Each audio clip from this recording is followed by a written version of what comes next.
Alors, cette vidéo fait suite à la vidéo sur le sionisme concernant les conditions de l'avènement de leur Messie qu'ils attendent avec impatience.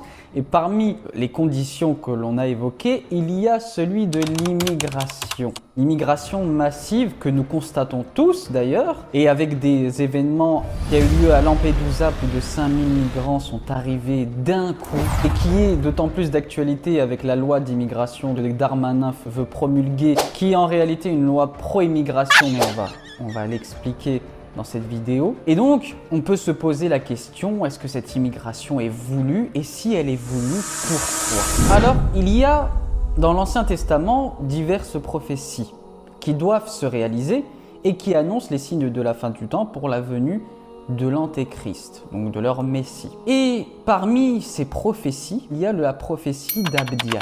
Une prophétie qui est la plus petite, d'une vingtaine de chapitres, mais qui est pour moi l'une des plus importantes et que tout le monde doit connaître.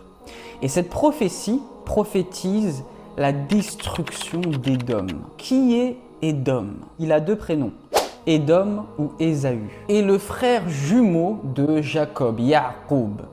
Ya'qub est l'ancêtre des Banu Israël. Nous, notre ancêtre, c'est Ismaël. Et Édom est donc l'ancêtre des Romains, donc des chrétiens, des Caucasiens, des Européens, appelle ça comme tu veux. Et donc Édom était le frère aîné de Ya'qub.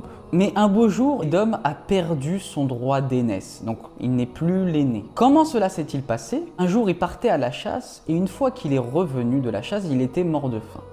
Et donc, Ya'qub était en train de préparer un plat de lentilles. Et comme il était mort de faim, Édom, il lui a demandé est-ce que je peux manger parce que je crève la dalle. Et Ya'qub lui a dit oui, mais en échange, je me donne ton droit d'aînesse. Et donc, à partir de ce moment-là, Édom a perdu son droit d'aînesse, c'est-à-dire la suprématie de son peuple. D'ailleurs, c'est de là que vient l'expression qui va à la chasse perd sa place. Et du coup, à partir de ce jour-là, Édom a une haine viscérale contre son frère jumeau Jacob. D'accord? Et il se traduit par les actes de ses descendants. Et notamment un événement majeur qui a scellé sa destruction et son éradication de l'humanité. C'est la destruction du second temple en moins 70 par les Romains, donc les Romains, les descendants d'Édom. Parce que le second temple, c'est le temple de Salomon, c'est là que se trouve l'arche d'alliance dans le Saint des Saints qui scelle la délivrance des Juifs.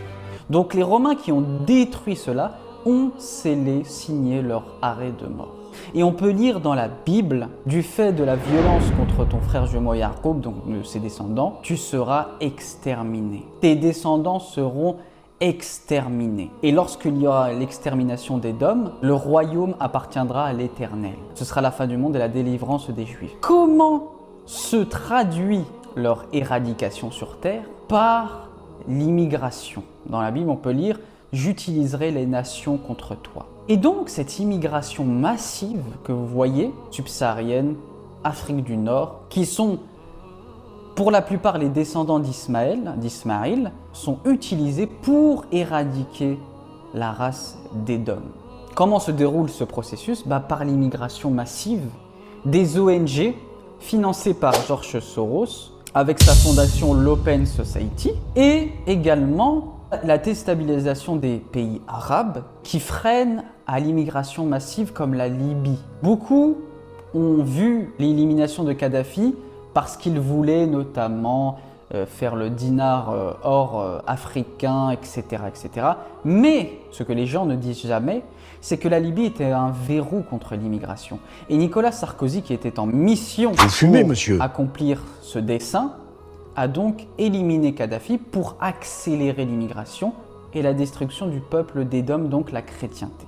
Deux pays sont visés, la France qui est la fille aînée de l'Église, mais surtout l'Italie, avec le Vatican, qui est le QG de la chrétienté. Quand l'Italie disparaîtra, quand Édom, c'est pour ça que le QG de la chrétienté qui vient de Esav se trouve là-bas, quand cet endroit-là disparaîtra, et c'est ce que veut faire l'islam, il s'occupe. L'islam, c'est le balai d'Israël, sachez-le. La finalité de l'immigration massive, c'est la provocation d'une guerre civile et ce qu'ils appellent Gog et Magog dans l'eschatologie du judaïsme. C'est quoi Gog et Magog? C'est un affrontement entre les musulmans et les chrétiens. C'est pour cela que on importe le conflit israélo-palestinien pour qu'on attise une haine mutuelle entre les Français de souche et les immigrés musulmans pour qu'ils puissent se détruire mutuellement. Et ça aussi, c'est une condition, la condition finale de l'avènement du Messie. Donc il arrivera un jour où lorsque, je pense, l'extrême droite arrivera au pouvoir en France, ce sera un point de non-retour. Et c'est pour cela que je me répète que les musulmans doivent prendre leurs valises le plus vite possible parce que ça sent le roussi. Et c'est pour ça qu'il y a un clivage politique extrême droite, extrême gauche de posture. L'extrême droite n'est pas là pour contrer l'immigration, elle est là pour attiser la haine. L'extrême gauche, pareil. Le but de l'extrême gauche, c'est de maintenir ce clivage entre les deux. Zemmour, qui est de religion judaïque, eh bien, lorsqu'il suit sa religion à la lettre, il s'imprègne de cette mission. Je le répète, nous sommes dans les prodromes d'une guerre civile. Ça se voit. C'est une guerre ethnique. On le voit bien, c'est une guerre raciale. On voit bien les forces en présence. Je pense effectivement qu'il faut quelqu'un de déterminé et de ferme. Mais ce scénario terrifie les Français, Éric Zemmour. Oui. Ils l'ont.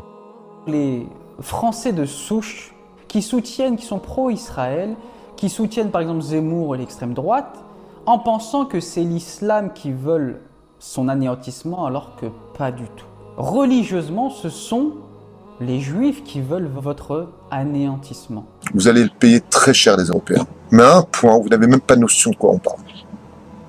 Il n'y aura pas d'holocauste pour vous avec des trains qui vous emmèneront au four crématoire. Ce sera sur place, l'égorgement.